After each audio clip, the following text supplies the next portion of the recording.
Olá a todos, sejam bem-vindos ao programa Na Fronteira do Conhecimento, segunda temporada. São Carlos, cidade da tecnologia.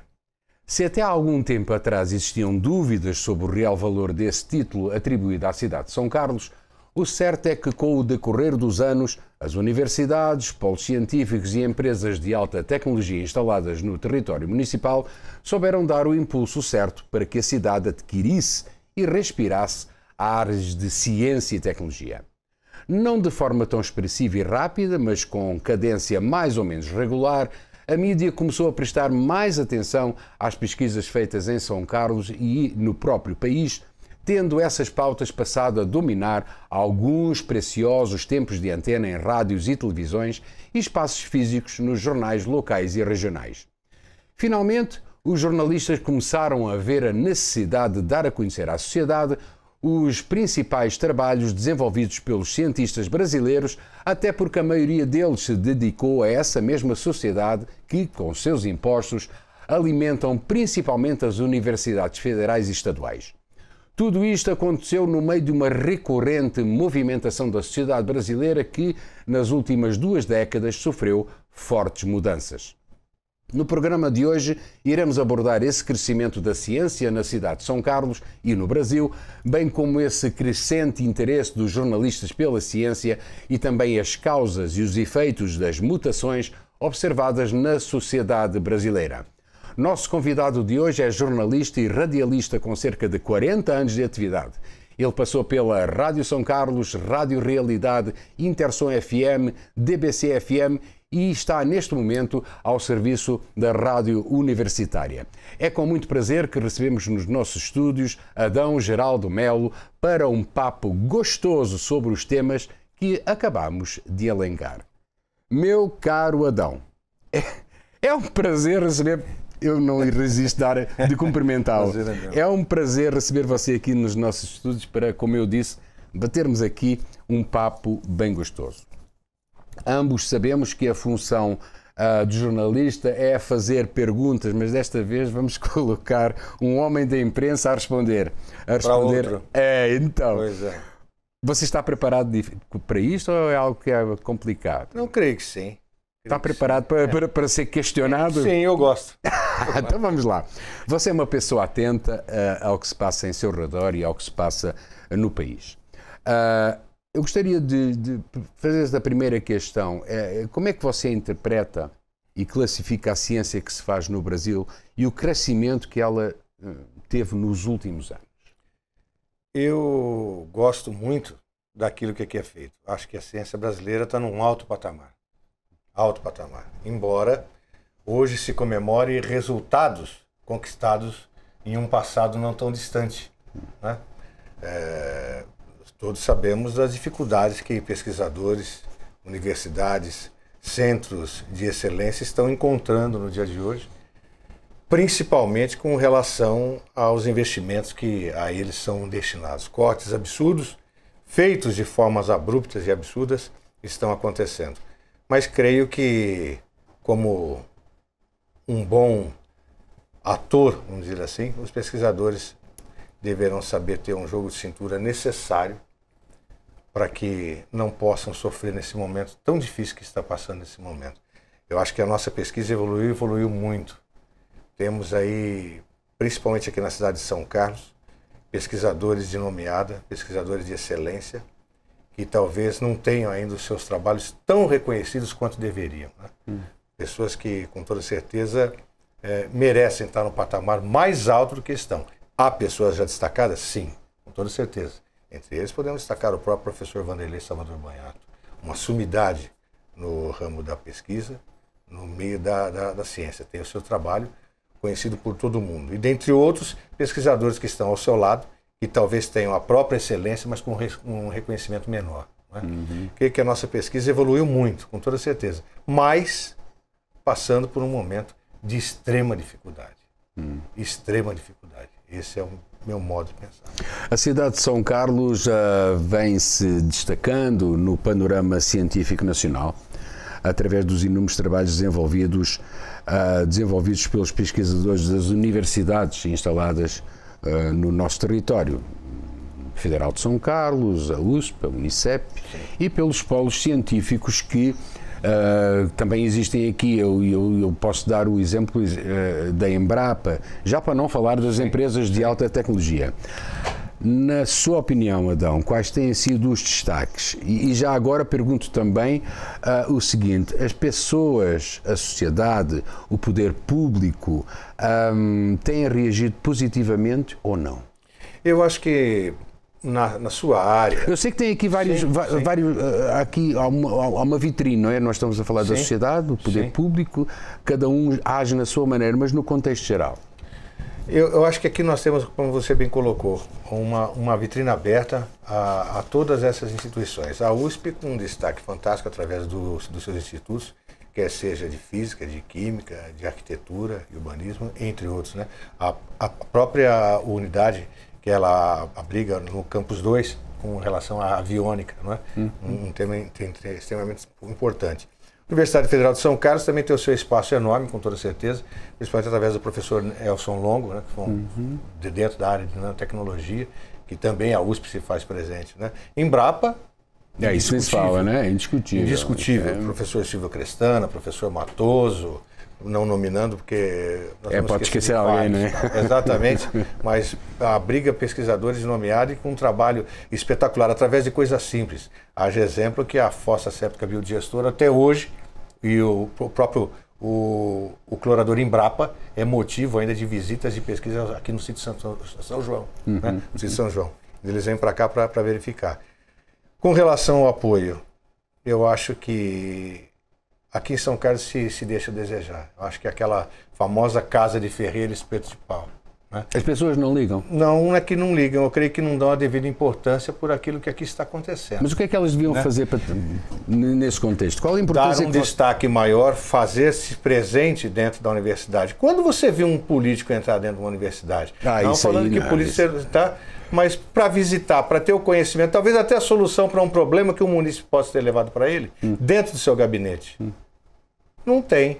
Eu lembro quando o professor Vanderlei Banhato foi fazer uma visita à Câmara Municipal de São Carlos, se utilizou da tribuna livre, né, saiu do seu reduto, do seu centro de pesquisa, para convidar homens representantes do povo para conhecer o que aqui é desenvolvido. Mas esse não é o papel dele?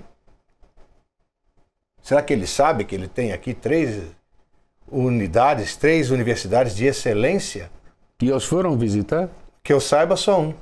Entendi. 1 ou 2. Entendi. Não é? Nós temos 21 ganhando bem para fazer esse papel. Não é? Então, eu creio que o apoio existe. Nós temos um exemplo aqui, o professor Campos da USP foi quem praticamente fez todo o trabalho da nossa estação de tratamento de esgoto. Não é? Ou seja, é um trabalho desenvolvido em prol de quantos munícipes? São Carlos tem mais de 250 mil habitantes, né? Por que não proporcionar mais tecnologia a esses munícipes? Será que eles têm interesse para isso? Será que estão despertos para tudo que está acontecendo aqui? Para toda essa tecnologia, para esse mercado aberto que São Carlos tem? Né? Hoje tem-se o título de Capital Nacional da Tecnologia, né? A Atenas Paulista, a capital do conhecimento. Para quem? Isso é a pergunta. Não é? A pergunta é para quem? Não é? Para quem? Para os próprios atores que trabalham? Exatamente. Isso. Entendeu? Então, eu creio que esse espaço devia ser muito mais trabalhado, melhor difundido, não pela universidade, mas por aqueles que dela se utilizam. Entendeu? E eu acho que o papel do político nesse ponto seria fundamental. E a sociedade em si? A sociedade, ela fica aqui... Porque ela se beneficia muito. De tudo aquilo que acontece nas universidades, nos polos tecnológicos, ela se beneficia, Inclusive, ela tem acesso àquela divulgação que a própria universidade faz. E aí entra aquela pergunta que você estava fazendo, justamente na sua abertura, com relação à própria difusão da ciência e da tecnologia através técnicas da rádio. Eu faço o meu papel. Em 40 anos, eu nunca deixei de levar um professor, um pesquisador e abrir espaço para a universidade. Montamos um site aqui em São Carlos e um companheiro que foi o primeiro a ter um espaço aberto, um link aberto para a universidade. Eu acho que é extremamente importante isso. E os acessos, como é que eram? Exatamente. Como é que eram os acessos ao link? Esse link? Graças a Deus eram volumosos. Hoje, infelizmente, não faço mais parte desse site, mas não sei como é que está o trabalho ainda. Creio que o companheiro tenha designado esse espaço lá. Mas você via que era perceptível a movimentação que tinha um acesso da população a esse conhecimento e se fazia falta quando não tinha. Existia uma cobrança até de atualização da página às vezes, né? Entendeu? Isso aí era fundamental. E eu creio que hoje se faz necessário essa comunicação maior, né? Que uma emissora de rádio ou um site ou um Face possa fazer com relação às pesquisas aqui de São Carlos. Você destacaria ao longo da sua trajetória profissional, que é longa, graças a Deus, e de sucesso, você destacaria algum trabalho que ficou assim na memória, algum trabalho de pesquisa que tenha passado por você? Olha, todos me chamaram a atenção, indistintamente, mas alguns ainda recentes, né? O trabalho do professor Valtencir Zucoloto, encapsulando produtos para o combate ao câncer, com membranas de células, que eu achei fenomenal. Também, através do próprio serviço que o Instituto de Física presta no setor de biofotônica da Santa Casa de São Carlos, um trabalho fantástico do professor Baiato com relação à cura pela luz, vamos assim dizer, não é? Que acho fenomenal, e outras novidades mais que vão aparecendo, como eu disse, na própria Embrapa, né? Quanta coisa a Embrapa não fez com o clorador, a está fazendo, séptica, né? Está né? Fazendo, o filme que vem permear frutas aí, né? Através de um banho de cera de carnaúba, né? Filmes plásticos comestíveis também que eles estão idealizando. Eu acho que a pesquisa nossa aqui ela é ampla e é fantástica, ela tem que ser aplaudida de pé. Essa é a grande realidade. Vamos um pouco mudar, dentro do mesmo tema, vamos mudar um pouquinho para o seguinte. O jornalismo parece finalmente ter se interessado por assuntos de ciência. Eu estou falando do jornalismo em termos globais. Tá. Adão, de repente os nossos colegas começam a prestar atenção ao que se passa dentro dos laboratórios, ao que se passa dentro das universidades e dos polos tecnológicos.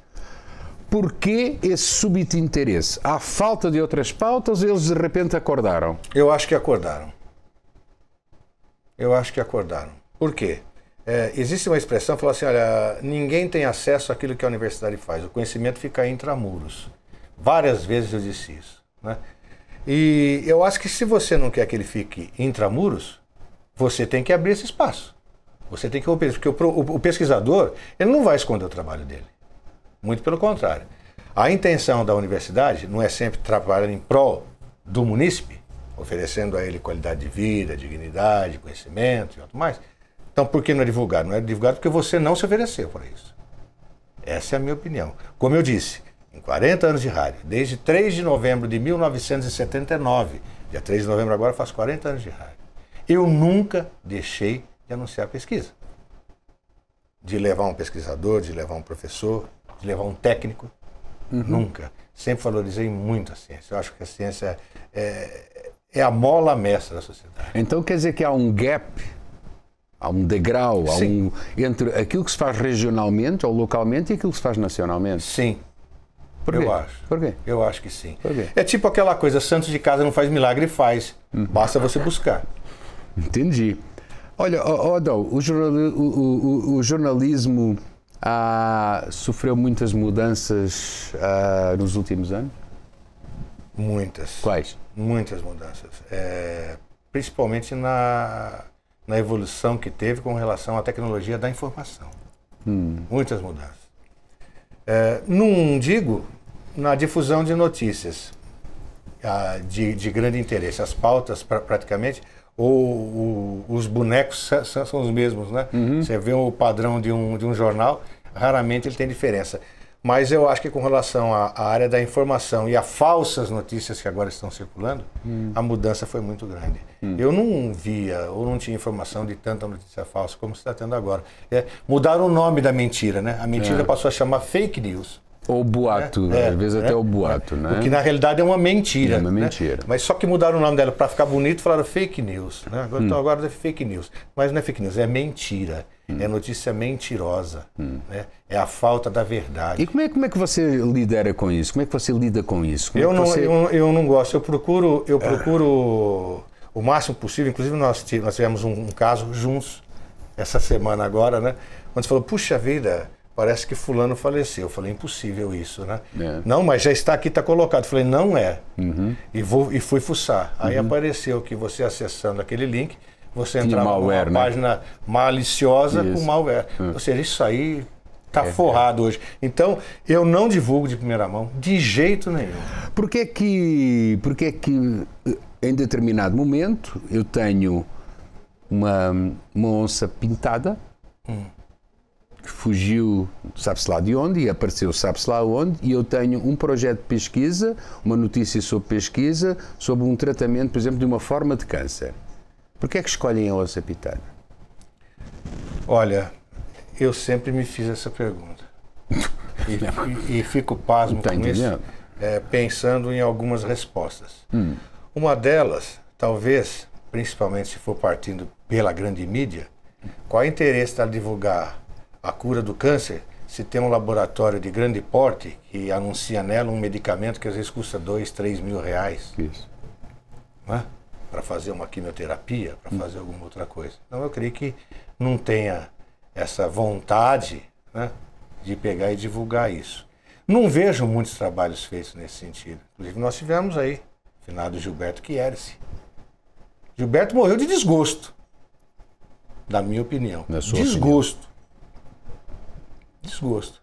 Por ter um produto que foi colocado para uma determinada agência, que passou 2, 3 anos e ninguém viu uma patente ali requerida. Mas ele é contestado pela academia.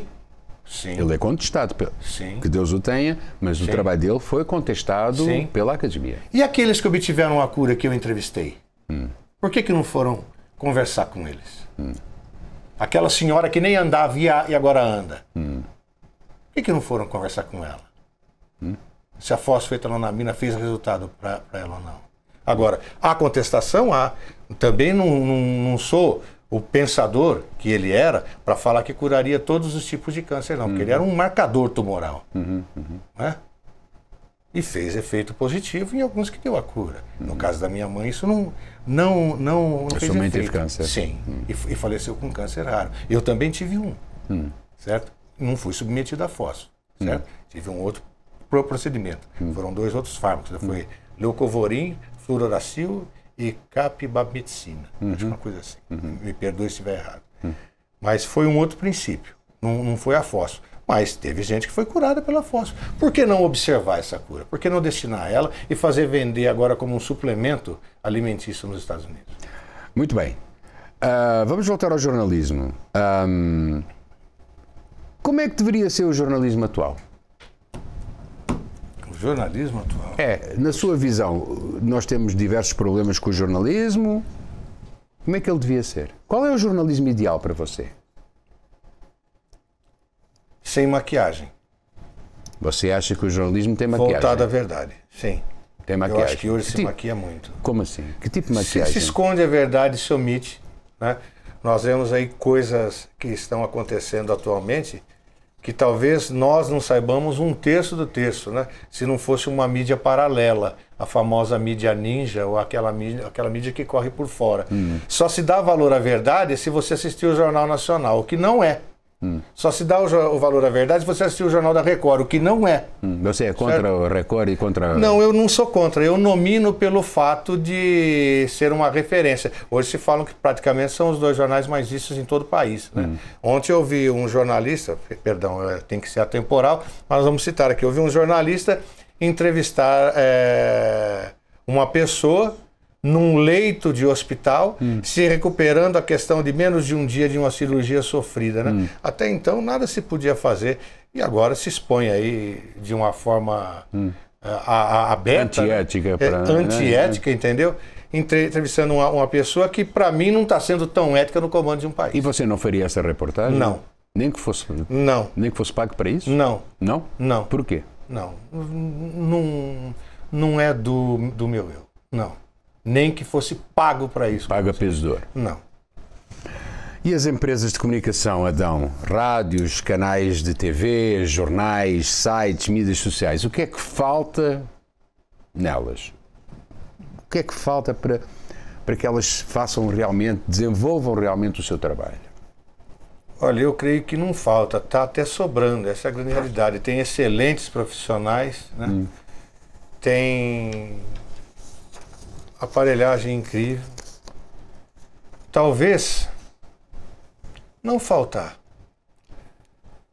mas quando eu fiz o rádio pela primeira vez, em 1979, não vou falar que a gente está vivendo o passado, não é isso, mas a ética era outra.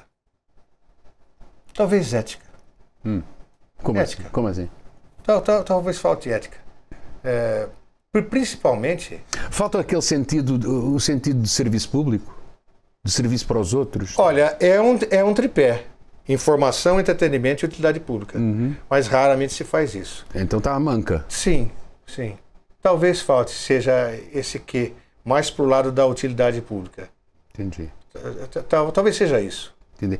De qualquer forma, Ardão, com o aparecimento da internet, deixa eu te perguntar, a rádio morreu?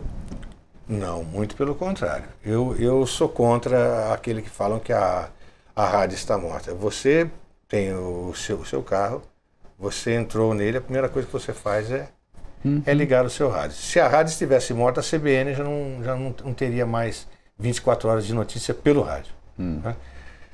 Houve um prejuízo? Houve. Hoje você tem aí um Facebook, você tem mídia social aberta e te fornecendo entrevista e notícia a qualquer momento. Mas eu também posso estar conversando contigo aqui, com o meu celular ligado agora, aberto lá na rádio e a gente sendo transmitido ao mesmo tempo, entendeu?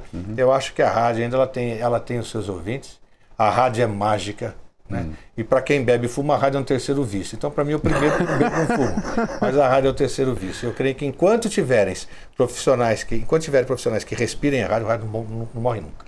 O jornalismo está intrinsecamente ligado à sociedade. Muito. Muito. Que sociedade é essa que estamos vivendo? Hoje. Opa, hoje. Nossa. Capitalista. Tinha que ser comunista? Não digo ser comunista. Mas nem a Deus e nem ao diabo, né? Havia um consenso. Extremamente capitalista. Embora ainda se neguem machista. Né? Principalmente agora. Nunca se viu tanto feminicídio e tanta agressão que nem está se tendo até agora. Já está sendo objeto de estudo, inclusive. Não é? Hoje conversei por profissionais de nomeada a esse respeito, que trabalham com a área jurídica e estão impressionados.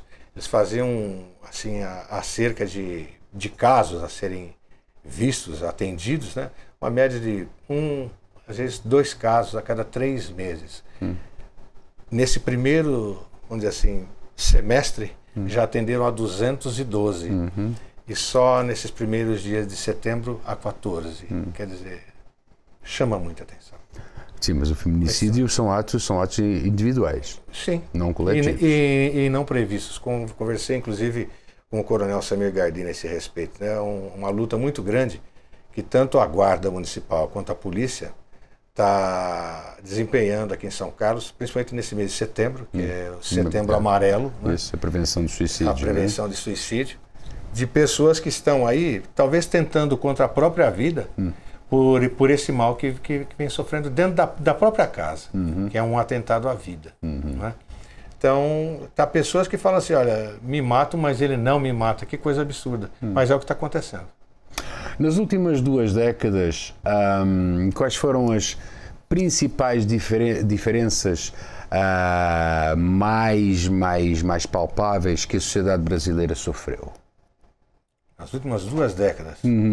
Quais foram os trembling, quais foram os impactos? Que impactos? Nas últimas 2 décadas a sociedade brasileira levou vários impactos. Quais os principais? Eu acho que o principal é o que está acontecendo agora. Nós estamos numa involução. Né? A impressão que dá é que o país está retrocedendo a praticamente os inícios do ano de 2000, final da década de 90. Né? Uma involução com relação à identidade de gênero, com relação ao trato com o próprio ser humano. Esse problema que nós estamos tendo com relação à ciência e tecnologia, que, ao meu ver, é gravíssimo. Né? E outras coisas, fatos. Você lembra da cachumba? Está de volta. Lembra do sarampo? Está de volta. Como é que pode voltar o que já estava extinto há mais de 20 anos? Isso é ingerência. Não é? Isso é um menosprezo com o próprio brasileiro. É o que está acontecendo agora. Acho que nós temos o cidadão brasileiro está sendo legado a segundo plano, principalmente a sua saúde. De onde vem a sociedade brasileira e para onde é que ela vai? Olha, ela veio de um momento que até então se dizia de bons tempos, né? Houve uma evolução nesses tempos, eu lembro disso. Para onde ela vai? Nesse caminhar? Não sei. Você é cético em relação a isso? Não, eu não sou cético, mas eu não consigo enxergar, até o momento, uma luz do fim do túnel. Principalmente quando o filho de um presidente declara que não haverá rápida mudança nesse país através de um regime democrático, através da democracia. Por que não? O que nós estamos fazendo aqui é dialogar. Claro, né? claro. Você tem opinião, eu tenho a minha opinião, respeito a sua, você respeita a minha. Claro. Então, através do diálogo, nós chegamos a alguma coisa. Democracia também é diálogo. E por que não, através da democracia, uma mudança aqui nesse país? O que se exige de mudança? Será que é dessa forma que se faz? Implantando fake news para falar de uma mudança benéfica? Até quando a mentira foi benéfica? Benéfica para quem? Não sei. São Carlos, capital da tecnologia, é um título ou uma realidade consolidada? É uma realidade consolidada. Por que não é um título? É uma realidade consolidada. E por que é que não é um título? Um título porque foi dado. Um título foi dado, mas é uma realidade consolidada. É uma realidade. São Carlos é a capital nacional da tecnologia. São Carlos com todos os defeitos. Sim. E a gente sabe que todos os defeitos que tem, né? Mas às vezes, muitas vezes tem defeito porque quem comanda a cidade não ouve os pesquisadores. Não se faz acessar a universidade. Eu creio que as nossas universidades teriam uma solução para muitos problemas que São Carlos possa estar tendo. Né? Todos eles, né? Sim, a maior parte deles, né? A maior parte deles, desde o urbanismo. Nós tivemos aqui na Universidade Federal de São Carlos, através do Hospital Escola, hoje Hospital Universitário, né? A implantação do seu nome, né? Que foi dado, de Horácio Panepucci. Quem foi Horácio Panepucci? Ninguém sabe. A sociedade Aí não você sabe. pergunta, quem foi Horácio Panepucci? Né? A pessoa não sabe. Horácio Panepucci foi um tremendo cientista aqui da cidade de São Carlos, mais precisamente do próprio Instituto de Física de São Carlos, né? E desenvolveu aí o seu tomógrafo. Esse foi Horácio Panepucci. Né? Quer dizer, o tomógrafo foi desenvolvido por um são carlense, não é? Um pesquisador são carlense. Né? E a maior parte não sabe. Pois é, não natural de São Carlos, é lógico, mas um pesquisador são carlense, Horácio Panepucci. Né? Então, eu acho que São Carlos respira tecnologia. São Carlos brota tecnologia. Você é muito otimista. Você é muito otimista. Não, eu não sou Isso é coisa de radialista. Isso é coisa de radialista. É muito otimista. Eu respiro. Isso é coisa de realista. São Carlos respira ciência e tecnologia. Respira. Você vê esse trabalho que o IFSC fez, trazendo esses alunos à escola de física. Escola de física contemporânea. Isso. Quantas sumidades aí não poderiam estar presentes, que vão ser agora futuramente verdadeiros bambambãs? da física, da área de ciência e tecnologia. Quer dizer, tem tudo aqui, por que não faz? Você já gastou demais o meu tempo, meu cara. Que cidade é que você gostaria que São Carlos fosse? Sem ser o que é, obviamente. Olha, humana São Carlos é. Eu adoro São Carlos. Sou nascido aqui. Resido no mesmo lugar há 59 anos, desde o meu nascimento. São Carlos é acolhedora. São Carlos tem um clima sem par. São Carlos tem um clima quê? Sem par. Como? Eu adoro o clima sem par. Eu não sei o que é vestir de manhã, porque à noite... Eu não sei o que é que vou vestir de manhã, né? Tanto é que foi a capital do clima. Também, né? A capital do clima. Eu adoro São Carlos. Eu só o que é que falta em São Carlos? Atenção da classe política para a área de ciência e tecnologia. É isso? Acho. Fazer com que São Carlos realmente faça jus ao título de capital nacional de tecnologia. Já faz porque mas que eles façam por merecer. Adão, foi um prazer enorme ter você aqui. Batermos este papo gostoso, muito não é? Gostoso. Muito gostoso. Muito gostoso. Muito obrigado Sucesso. por tudo. Muito obrigado. Todos nós. Meus amigos, o programa de hoje vai ficando por aqui, restando agradecer mais uma vez ao meu colega Adão Melo por sua presença nos nossos estúdios e pelo debate que tão gentilmente ofereceu a todos os espectadores. Brás José Muniz, Anderson Muniz e Marcelo Firmino constituem a equipe de produção que levou até você este programa. Próxima semana estaremos de volta com mais um tema. De São Carlos, Rui Sintra. Tchau.